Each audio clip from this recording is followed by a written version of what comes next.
اسبوع الرعب كما سموها. 5-1 على اشبيليا، 4-1 على بايرن ميونخ، 4-0 في سانتياغو برنابيو على ريال مدريد، واسبوع الرعب. أكثر من تفاءل في برشلونة لم يكن يتوقع حدوث ذلك أو حدوث هذه النتيجة، وأكثر من تشائم في ريال مدريد لم يكن يتوقع حدوث هذه النتيجة. شو قصة كل هذه النتيجة والسر الخطير الذي يجعل برشلونة في كل مباراة وفي كل مرة يفوز بنتائج ساحقة ونتائج تاريخية؟ نحكي في هذه الحلقة. وشو قصة فليك وحركة فليك التي للأمانة تدرس؟ وشو قصة الشجار اللي صار بين فينيسيوس جونيور وغافي بعد دخول غافي فقط في دقيقة؟ وشو قصة الكلاسيكو كامل بين برشلونة وريال مدريد الذي انتهى برباعية نظيفة لصالح برشلونة الذي أكد سطوته على صدارة الترتيب، وأكد بأن هذا الأسبوع هو أسبوع حل العقد عندما حل عقدة بايرن ميونخ وحل الآن عقدة ريال مدريد بعد الموسم الماضي. وفي آخر 5 مواجهات على فكرة ريال مدريد فاز في 4 بين برشلونة فاز في مرة، لكن برشلونة في هذه المرة الفوز كان تاريخي، الفوز كان ساحق، الفوز كان يدرس، الفوز حرفيا بث الثقة في نفس كل لاعب، لأننا بعد ما غلبنا إشبيليا وغلبنا بايرن ميونخ والآن نتغلب على ريال مدريد في قلعة ريال مدريد في قلعة البرنابيو وقلعة الرعب وبسقف مغلق، برشلونة بالأخير فاز 4-0. طب شو قصة 4-0 وقصة برشلونة ريال مدريد كاملة؟ قصة الشوط الأول والثاني. في البداية نصلي على حبيب النبي، اللهم صل وسلم وبارك على سيدي محمد، وخلينا نحكي بسم الله وتوكلنا على الله ونخش مباشرة في قصة الشوط الأول. أول تقريبا دقيقة كاد مبابي أن يفتتح المباراة بنتيجة 1-0 لريال مدريد، وأنا حكيت لكم في مباراة بايرن ميونخ وبرشلونة وبإمكانك تعود المباراة أو تعود لملخص المباراة أو لقصة المباراة وتشوف أنا شو حكيت بالضبط. حكيت بالحرف الواحد لما أنت تسجل هدف في أول دقيقة في المباراة، أنت الآن دخلت المباراة 1-0 دقيقة 90 1-0. تخيل انت ازددت ثقة بعد ثقة، وايضا اذا كنت في ملعبك اكيد الجماهير سوف يزدادوا ثقة فيك وسوف يكونوا اكثر متفائلين طوال الدقائق القادمة، ولكن لديه رأي مخالف لذلك فبي ضيعها اصلا، لكن بالاخير هي تسلل. وركزي على كلمة التسلل قديش راح تتكرر معنا كلمة التسلل او كلاسيكو التسلل ترى ممكن تسميه، لانه حرفيا التسللات اللي صارت خارج المنطق وكلها نجحت على فكرة، مع انه الكل وحتى انا من الناس اللي شككت بانه قدرة فليك او قدرة الدفاع المتقدم بان يحرزوا كل هذه التسللات على مبابي وفينيسيوس، لكن الامانة نجحت. في الدقيقة 12 رد برشلونة عن طريق تمريرة سحرية من ليفاندوسكي وسط لامين يامال، ولكن لامين يامال الأمانة تصرف فيها بطريقة يعني الأمانة سيئة، لكن كانت تسلل. بعدها رد ريال مدريد وركز لي على تصدي بينيا، بالرغم انه هاي كمان تسلل، ترى صرت مكرر كلمة تسلل تقريبا في 30 ثانية 3 مرات، لكن ركز لي على تصدي بينيا التاريخي. وعلى فكرة بينيا في هذه المباراة وقيمه فوق 9 من 10، كان للأمانة مؤثر حتى بوجود الأوف سايد، ولكن بينيا أخرج العديد من الكرات التي لو لم تحتسب تسلل لكان بينيا صدها. في الدقيقة 21 ومن انطلاقات فينيسيوس جونيور التي ذكرتنا من انطلاقات فينيسيوس جونيور امام بروسيا دورتموند، ولكن بروسيا دورتموند ليس كبرشلونة،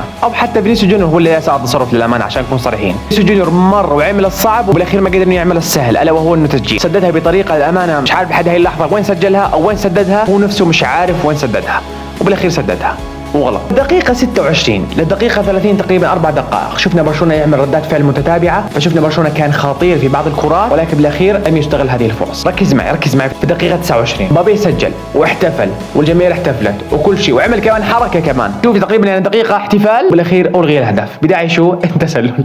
تخيل مبابي عمل كل شيء وسجل وبطريقة حلوة للأمانة واحتفل ورجع قرب يرجع لمناطق لعبه وبالاخير الغي الهدف بداية التسلل. يعني حركة تسلل برشلونة فوق به كمان مؤذية بانها تلغي الاهداف، ممكن كمان انها تسبب صدمة نفسية لأي لاعب وسجل هدف واحتفل وبالاخير ما زبطت معه، فالأمانة حركة مؤثرة نفسيا بالنسبة لي اشوفها. هيك وانت على الشوط الأول كان في مميز ريال مدريد اكثر، كان في ريال مدريد اخطر من برشلونة بكثير، حتى شاهدنا من ريال مدريد لأول مرة في شوط المباراة الأول يظهر بهكذا صورة وبهكذا أداء، حتى توقعت بأن أنشيلوتي هذه الخطة اللي راح يدخل فيها، لأنه حكى في المؤتمر الصحفي بأنه أنا راح أعمل خطة راح تتفاجئوا فيها وأنتم احكوا لي إذا خطأ أو لا وأنا أحكي لك خطأ.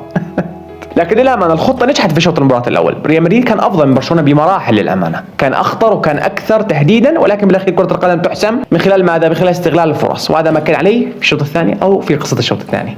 ننتقل قصة الشوط الثاني. في أول تقريبا 10 دقائق عمل كاسادو تمريرة مرت من بين الخطوط. كاسادو وين كاين أنت جد لاعب ككاسادو كقيمة كاسادو أنت وين كاين؟ يعمل لك يبني لك هجمات، يعمل فارق في النواحي الدفاعية، يعمل فارق في النواحي الهجومية، لاعب بقيمة خط وسط كبير جدا. أين كنت قبل هذا يا كاسادو؟ مررها كاسادو لليفاندوسكي الذي أعاد والذي حرفيا أثبت لكل العالم صاحب 36 عام وهداف الدوري الآن ولا يضيع أمام المرمى، وحتى وإن كان لونين وحتى كان ريال مدريد وحتى إن كان في قلعة سانتياغو برنابيو سدد بتسديدة لا تصد ولا ترد وأثبت للعالم بأن هذا اللاعب لا ينتهي من تسجيل الاهداف. بعدها بالدي، وركز لي على حلقه ما قبل الكلاسيكو، حكيت لك بالحرف الواحد بالدي في النواحي الهجوميه مش طبيعي، بعرضيه على طريقه الاساطير بالنسبه للاظهره، بتسديده الاساطير بالنسبه للراسيه، ليفاندوفسكي الذي سددها بتصديده لا تصد ولا ترد في اسفل الزاويه اليسار. حتى حرفيا انا يعني تعجبت من قوه هذه التسديده ومن جمال ومن شده جمال هذا الهدف. هدف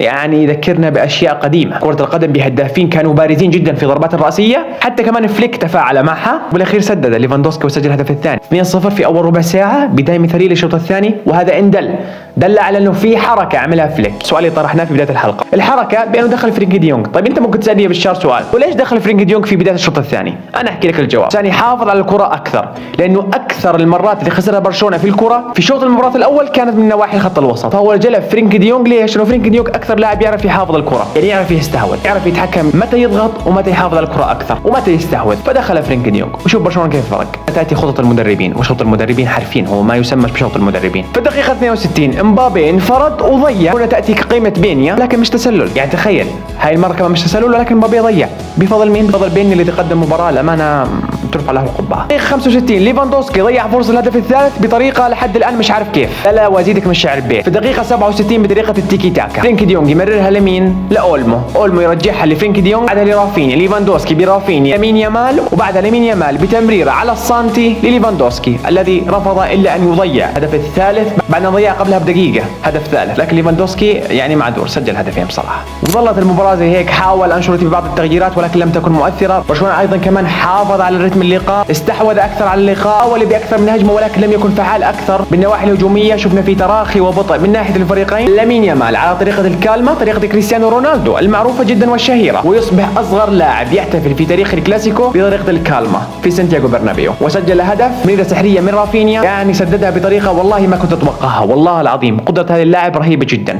واحتفاليته تدل على العقليه الكبيره والشخصيه العظيمه اللي يمتلكها هذا اللاعب، ما شاء الله 17 سنه يا اخوان. رفض رافينيا الا يا عمي انه يسجل الهدف الرابع بطريقه احتفاليه مبابي حكى لك هيك سجل، نعم حرفيا سجل بهذه الاحتفاليه، لكن الاحتفاليه كانت بالتسجيل عليه ليس باحتفاليه مبابي الاولى، فمبابي قال لك هيك ورافينيا رفض الا ان يسجل ويلبي طلب مبابي. اخوان مزح، مزح، لا تاخذوا الموضوع بشكل جدي، مزح، كلها مزح، كلها كرة قدم ولعبة ترفيهية مثل ما اقول لكم، يعني هاي هي جمال كرة القدم. وليش حصل كل هذا؟ لأنه قدرة برشلونة الهجومية قادرة على تفكيك أي دفاع في هذا العالم، للأمانة رافينيا وليفاندوفسكي ولامين يامال إن حضروا برشلونة يحضر، وإن غابوا للأسف وأنا كلي أسف فإن برشلونة سوف يغيب. نعم، اللي يحكي لك غير هيك احكي له لا في عندك شيء غلط. نعم خط وسط ما شاء الله، ولكن القدرات الهجوميه كبيره جدا لبرشلونه للامانه. لامين ورافينيا وليفاندوفسكي يقدموا اداء مثالي. شو قصه الشجاري صار بين جافي وفينيسيوس جونيور؟ جافي حكى لفينيسيوس هيك، نحن عارفين ان جافي كثير عنده حركات مش لازم تنعمل. تخيل انه جافي فقط في دقيقه خذ بطاقه صفراء، ترى قريبه جدا عن شخصيته على فينيسيوس جونيور، ولكن فينيسيوس جونيور بامانه باكثر حديه، فشخصيتهم الاثنين متقاربه، هشوا بعض، جافي حكى له هيك 4 وبالاخير اخذ بطاقه صفراء. بعدها بدقيقه، تخيل دقيقه دخل جافي، دقيقه فقط بالكلاسيكو، يعني تاثير جافي بدقيقه في الكلاسيكو. وبالاخير برشلونه عمل اشياء في هذا الاسبوع يعني تدرس. حل عقدة بايرن ميونخ التاريخية، حل عقدة ريال مدريد في الموسم الماضي في سانتياغو برنابيو، عمل اشياء كبيرة جدا. فليك اتوقع انه رفض اعطاء الراحة لبرشلونة حتى يوم الاربعاء، يعني لازم اليوم الاربعاء يكونوا حاضرين، فشوف قديش في عقلية مدرب تفرق في ارضية الميدان، والتأثير كان من خلال ارضية الميدان، من خلال ماذا؟ من خلال اقدام اللاعبين. فكلما كانوا اللاعبين اكثر انسجاما واكثر فوزا والنتائج الصحيحة اللي قاعدين نشوفوها، كل ما تعرف انه شخصية المدرب فارضة نفسها في مراكز التدريب وفي ارض كمان ارضية الميدان. ففليك اين انت؟ وينك انت من زمان؟ والله وينك؟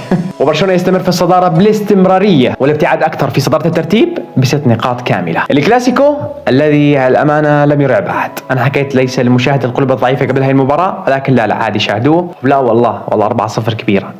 اخوان مزح مرة ثانية. لا تنسى تعطيني رأيك، ما هو الذي جعل برشلونة يفوز في هذا اللقاء؟ أكيد الشوط الثاني والتبديل اللي عملوه اللي حكيت لكم عنه. رأيك في أسفل التعليقات. وبس هيك وصلنا نهاية الفيديو، صلي على النبي، اشترك في القناة وحط لايك للفيديو، بس على انستغرام، تابع حسابات مواقع التواصل الاجتماعي. وبس هيك وصلنا نهاية الفيديو، سلام الله عليكم.